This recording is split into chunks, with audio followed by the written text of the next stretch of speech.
l'oublie jamais. Il m'a dit qu'il les avait tués et il ricanait en me racontant ça. Son regard était comme celui de Charles Manson, complètement ailleurs. Mais la comparaison avec Charles Manson ne s'arrête pas au regard de Vieira. Un peu plus de 20 ans auparavant, Manson a entraîné les membres de son groupe à commettre un terrible crime rituel.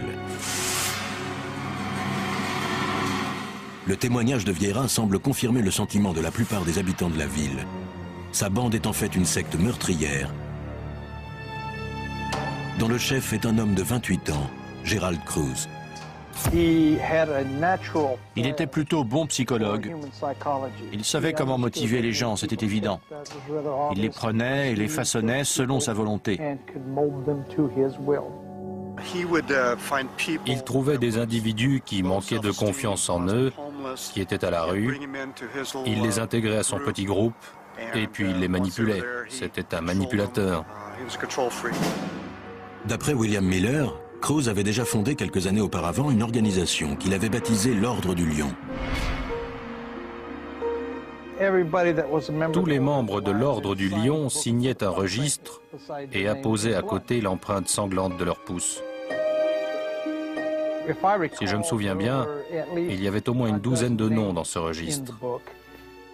En fouillant la cabane de Cruz, les enquêteurs vont bientôt faire une terrible découverte.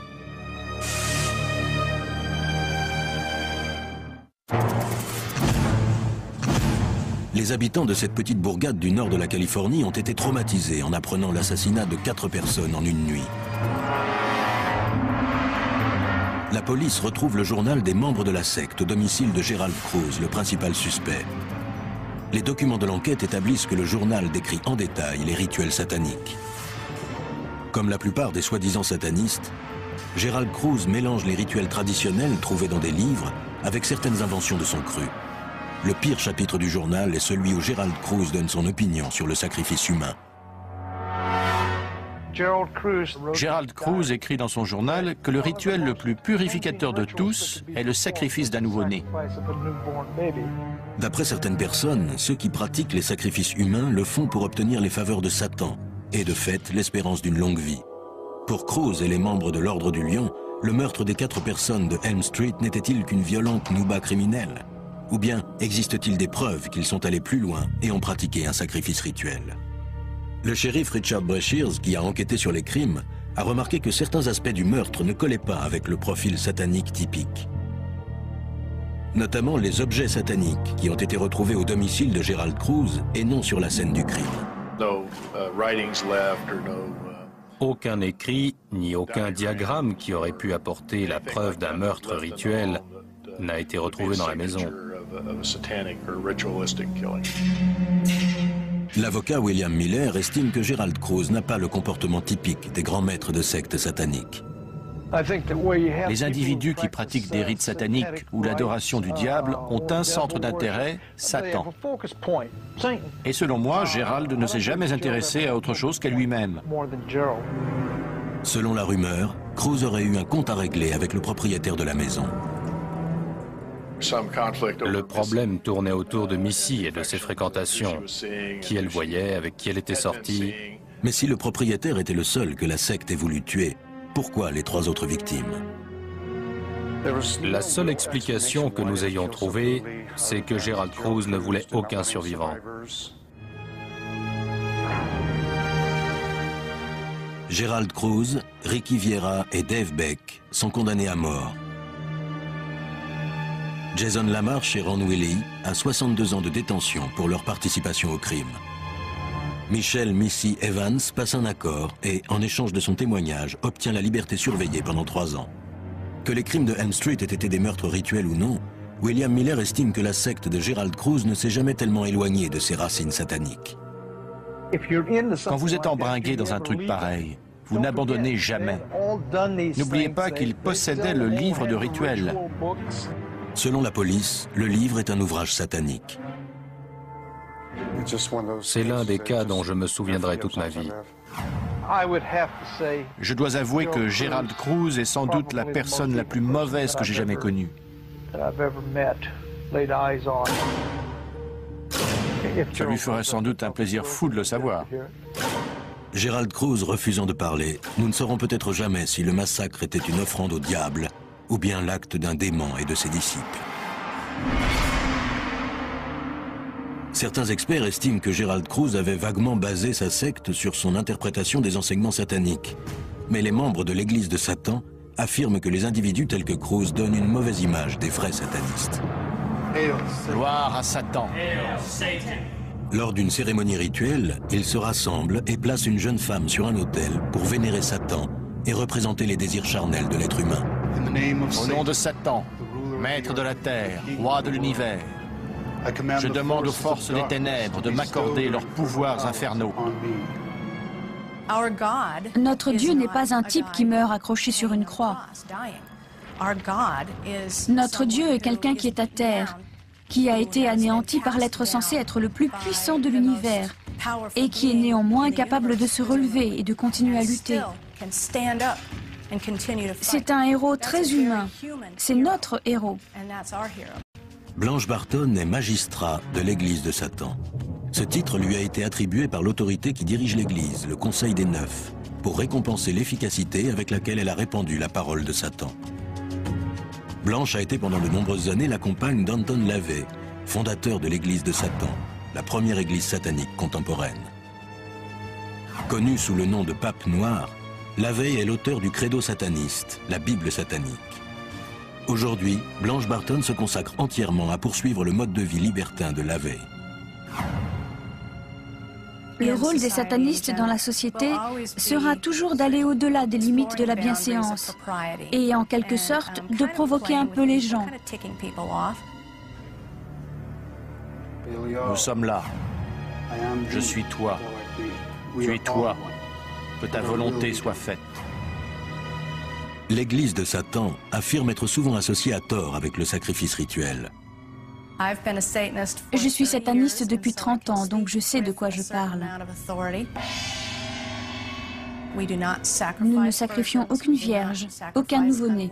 Nous ne faisons souffrir aucun animal lors de nos cérémonies. Gloire aux satanistes. Gloire à Lucifer. Gloire à Satan.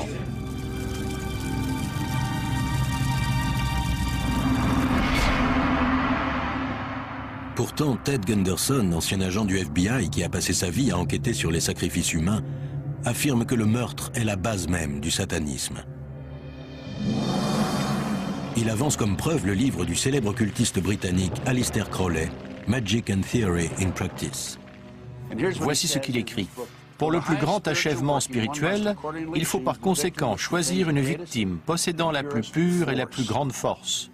Un enfant mâle parfaitement innocent et d'une grande intelligence est la victime idéale qui donnera la plus grande satisfaction. Voilà ce qu'ils disent. Ted Gunderson affirme que les enfants sont les premières victimes des sectes sataniques. J'ai reçu des centaines de lettres, des centaines d'appels téléphoniques. J'ai parlé avec des centaines de ce que nous appelons rescapés de sévices sataniques. Ted Gunderson a traversé le pays pour interroger une rescapée appelée Sharon, dont l'histoire est bouleversante. Je veux parler à Sharon car maintenant elle se souvient de beaucoup plus de détails. Sharon est artiste peintre. Elle affirme s'être récemment échappée d'une secte satanique. Ted a appris que Sharon a été initiée très jeune.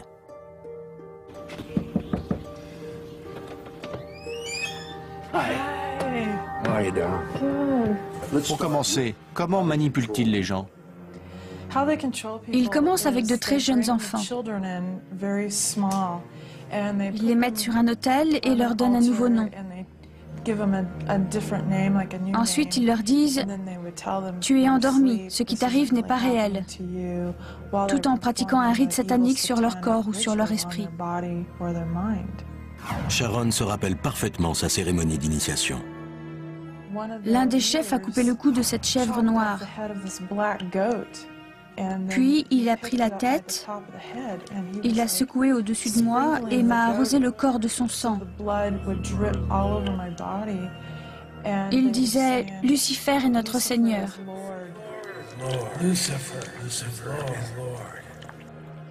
Sharon explique à Ted Gunderson qu'elle avait effacé de sa mémoire tous ses souvenirs jusqu'à un événement traumatique survenu 6 ans plus tôt. J'étais en train de prier et j'ai dit « Dieu, qu'est-ce qui ne va pas avec moi? Je veux savoir, je suis prête, montre-moi. » Des images de ces pensées troublantes commencent à apparaître dans sa peinture. Je peignais un tableau et puis ensuite ça ressortait. Et là, c'était le rituel. Ted Gunderson persuade Sharon de revenir avec lui sur les lieux de son enfance pour affronter son traumatisme. Elle emmène Ted dans une forêt éloignée. C'est ici, affirme-t-elle, que la secte satanique pratiquait ses rituels la nuit. Sharon, je crois que vous vous souvenez d'autres détails. J'aimerais que vous m'en disiez un peu plus sur la cérémonie.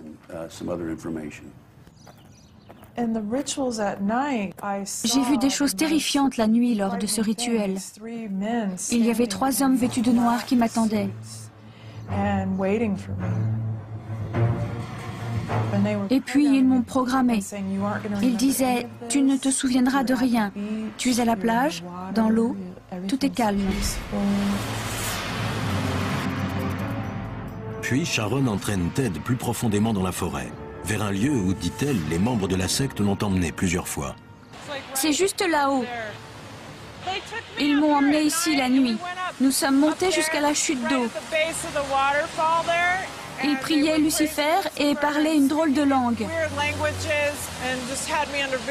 Ils ont totalement manipulé mon esprit pour que je ne me souvienne de rien. Il y a des années, lors d'une promenade ici, la vue de la chute d'eau a fait brutalement ressurgir ses souvenirs. J'ai senti qu'il se passait quelque chose. Vous vous êtes souvenu? Oui, tout est revenu. La douleur. Pire encore, Sharon affirme que la secte a pratiqué ici le plus abominable des actes, le sacrifice humain. Je me suis souvenu de 4 bébés. Et les 4 ont été tués lors du rituel. C'est moi qui ai dû les tuer. Les souvenirs de Sharon sont-ils authentiques ou bien est-elle victime d'une suggestion externe? Quoi qu'il en soit, ces souvenirs sont trop lourds pour elle. Comment vous sentez-vous après cette visite? Perturbé?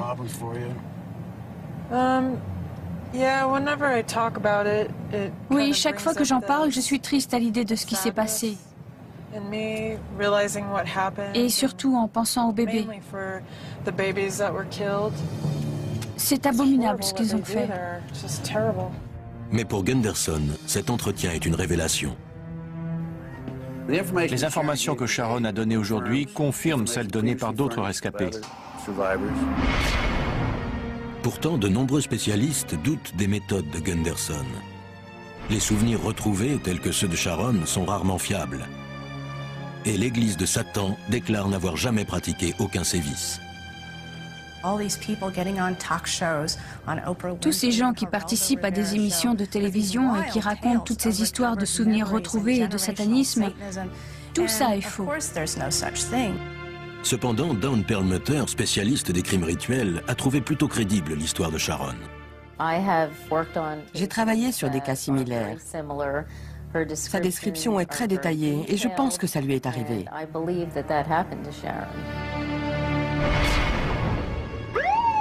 Aux abords de Philadelphie, des officiers de police enquêtent sur le site de ce qui semble avoir été un autre sacrifice humain.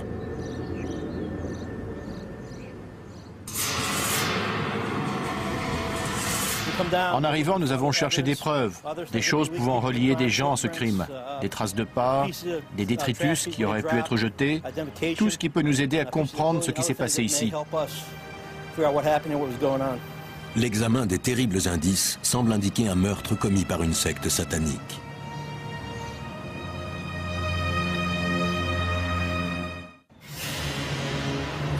Sur les lieux du crime, les enquêteurs tentent de déterminer les circonstances exactes du drame.